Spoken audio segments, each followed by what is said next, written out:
साथ और आदरणीय पूर्व केंद्रीय मंत्री श्री अजय माखन जी के साथ कुछ महत्वपूर्ण बातें आपसे साझा करने के लिए हम उपस्थित हुए।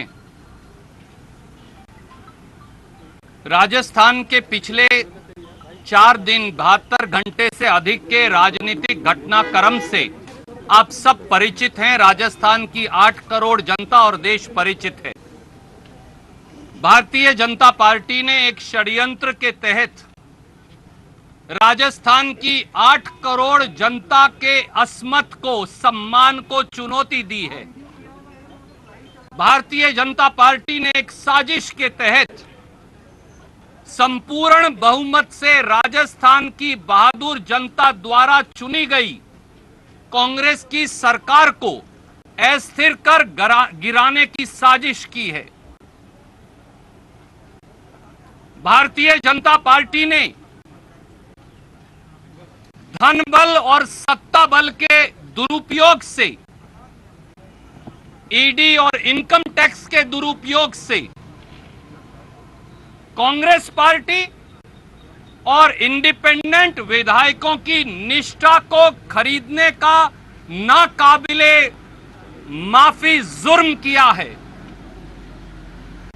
पूरे राजस्थान और देश ने देखा कि किस प्रकार से राजस्थान के मुख्यमंत्री अशोक गहलोत जी ने कहा कि किस प्रकार से राजस्थान के विधायकों को खरीदने की साजिश की जा रही थी।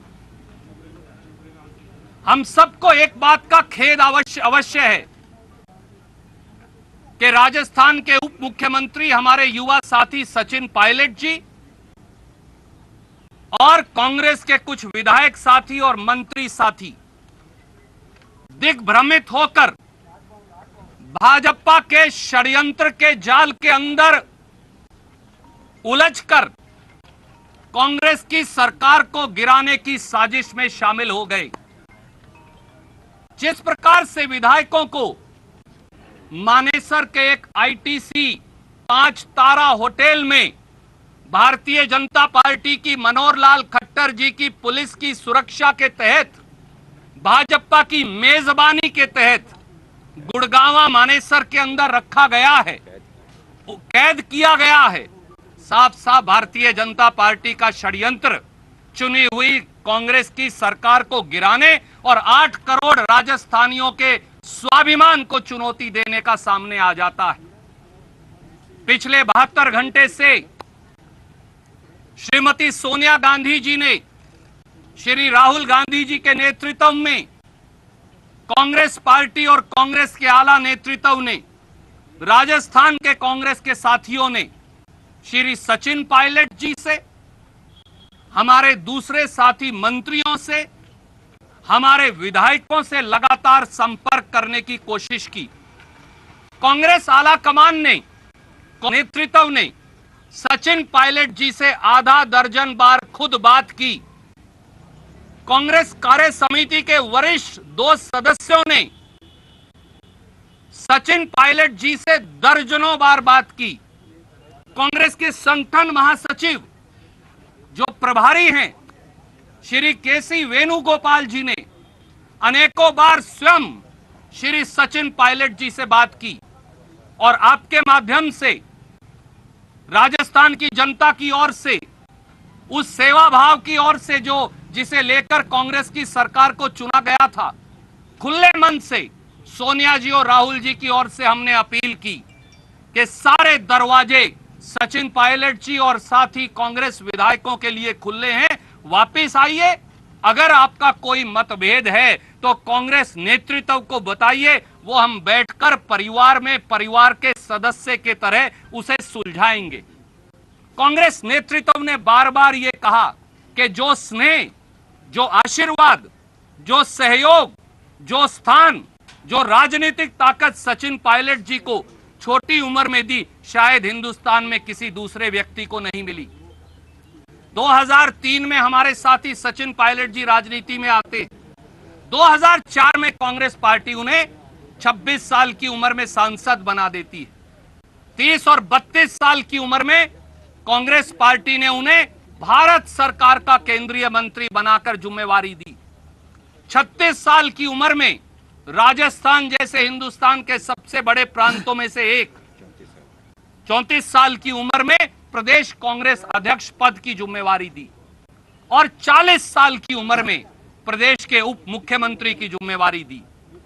इतने थोड़े अंतराल में 2003 से 2020 17-18 साल में किसी व्यक्ति को प्रोत्साहित करने का एक ही मतलब है कि कांग्रेस अध्यक्षा सोनिया गांधी जी और पूर्व कांग्रेस अध्यक्ष राहुल गांधी जी का व्यक्तिगत स्नेह और आशीर्वाद ऐसे व्यक्ति के साथ है और इसीलिए बार बार राजनीतिक ताकत उनको दी।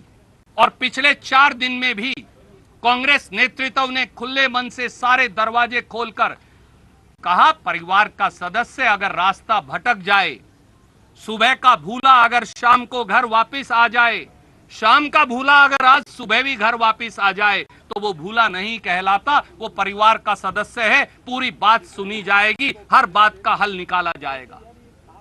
पर मुझे खेद है कि श्री सचिन पायलट और कुछ उनके मंत्री साथी वो भारतीय जनता पार्टी के षड्यंत्र में भटककर कांग्रेस पार्टी की जनता के द्वारा चुनी गई 8 करोड़ राजस्थानियों के द्वारा चुनी गई सरकार को गिराने का षड्यंत्र और साजिश कर रहे हैं। यह अस्वीकार्य है, यह किसी दल को स्वीकार नहीं हो सकता।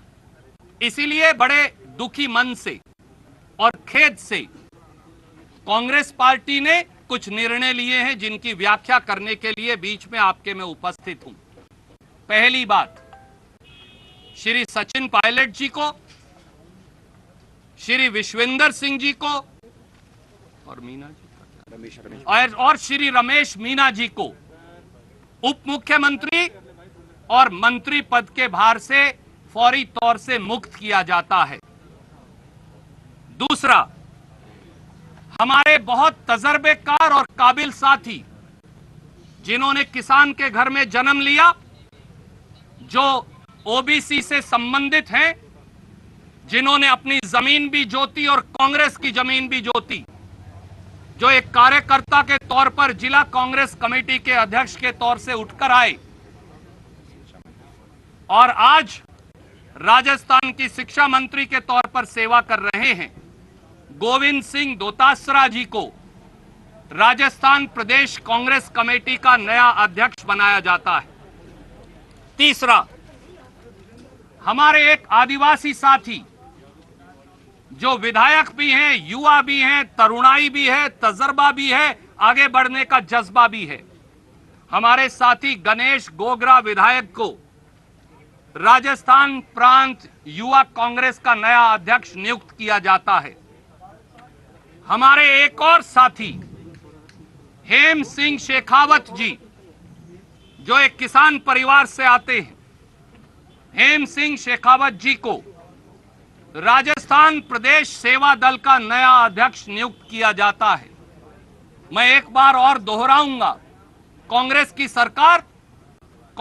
सरकार व्यक्तियों पर नहीं टिकी, कांग्रेस की सरकार नीति और सिद्धांतों पर टिकी है। कांग्रेस की सरकार राजस्थान की जनता के जनमत पर टिकी है। कांग्रेस की सरकार राजस्थान की जनता के सेवा के संकल्प पर टिकी है। कोरोना महामारी और आर्थिक संकट से जूझने के लिए कर्तव्य परायणता पर टिकी है और पूरे 5 वर्षों तक कांग्रेस की सरकार राजस्थान की जनता की ये सेवा करने के लिए दृढ़ संकल्प है। नमस्कार, जय हिंद, धन्यवाद। आणि आताची सगळ्यात मोठी बातमी आपण बघतोय आणि ती म्हणजे सचिन पायलट यांना आता हटवण्यात आलेलं आहे। उपमुख्यमंत्री पदावरनं सचिन पायलट यांना काँग्रेसनं हटवलेलं आहे, त्यांचं उपमुख्यमंत्री पद काढून घेतलेलं आहे। इतर देखील नवीन नियुक्त्या या त्या राजस्थान काँग्रेसनं केलेल्या आहेत। आताची सगळ्यात मोठी बातमी, पायलट यांचं उपमुख्यमंत्री पद काढून घेण्यात आलेलं आहे। शेवटी कारवाई झालेली आहे। आजच्या बैठकीला देखील सचिन पायलट आणि त्यांचे समर्थक आमदार हे हजर राहिले नाहीत आणि शेवटी काँग्रेसनं आता त्यांच्यावरती कारवाई केलेली आहे। सचिन पायलट यांचं उपमुख्यमंत्री पद हे आता काँग्रेसनं काढून घेतलेलं आहे।